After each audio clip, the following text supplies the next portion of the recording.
Before every decision, he looked over his shoulder, not to see who was there, but to imagine what they might think. He worried about what people thought of his clothes, his choices, his opinions, his mistakes, even his dreams. And without realizing it, he had handed the steering wheel of his life to strangers. This is the invisible audience.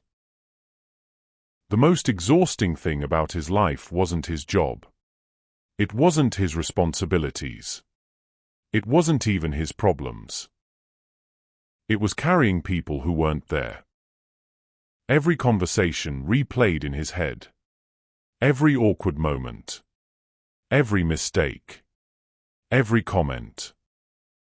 He could spend weeks thinking about something another person had forgotten by lunchtime.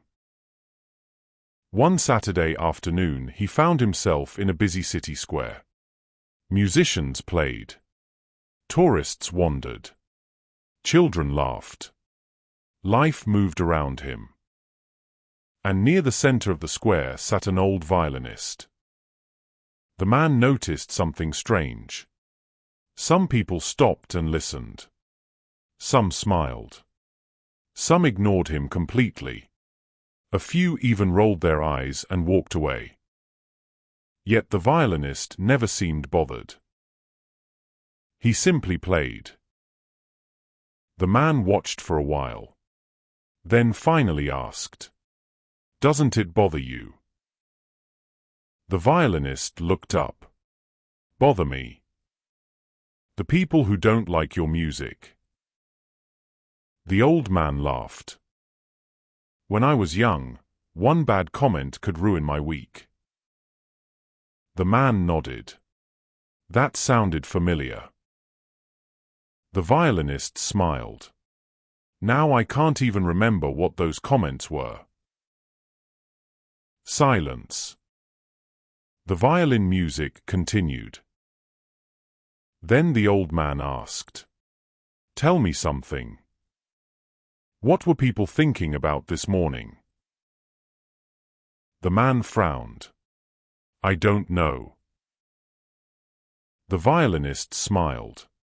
"Exactly. Because you were busy thinking about yourself. And everyone else was too." The words landed harder than expected. Because deep down, he knew it was true. Most people were not spending their day analyzing him. They were worrying about their own lives, their own problems, their own insecurities. The invisible audience he feared so much barely existed. The violinist continued playing. People continued passing. Some loved the music. Some hated it. Most barely noticed it at all. And still he played. Then the old man lowered his violin and asked, "What would you do if nobody could judge you?" The man laughed.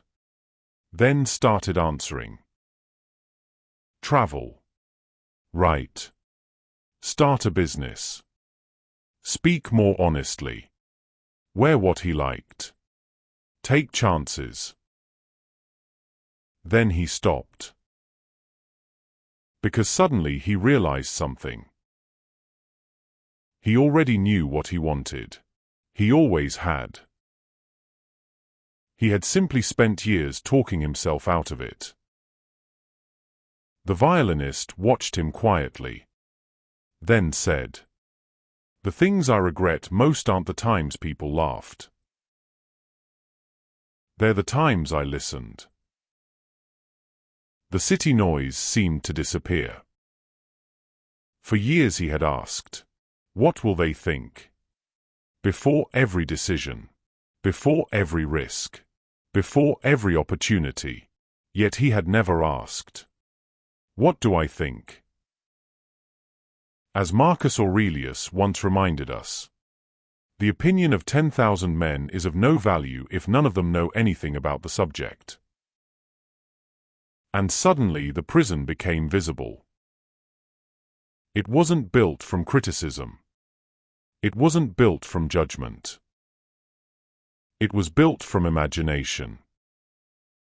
He had spent years trying to control what existed only in other people's minds. Years wearing masks. One for work. One for friends. One for family. One for strangers. Until he could barely remember which version was real. The violinist picked up his instrument once more. Then asked one final question. If everyone approved of your life, but you hated it, would that be success? The man said nothing. Because he already knew the answer. That evening he walked home through the city. And for the first time he noticed something. Nobody was watching. Nobody was keeping score. Nobody was analyzing every move he made. Most people were simply trying to get through their own day. Just like him. He thought about every embarrassing moment he still carried. Every mistake. Every awkward conversation. Every regret. Most of the people involved had probably forgotten them years ago. He was the only one still carrying them. The prison door had never been locked. He had built it himself. And for the first time in years, he stopped auditioning. Stopped performing. Stopped asking for permission. And started listening to himself. Freedom begins the moment you stop auditioning for people who are never casting you. The life you want may be waiting on the other side of a single question. What would you do if nobody was watching? Cross swords, guard your peace.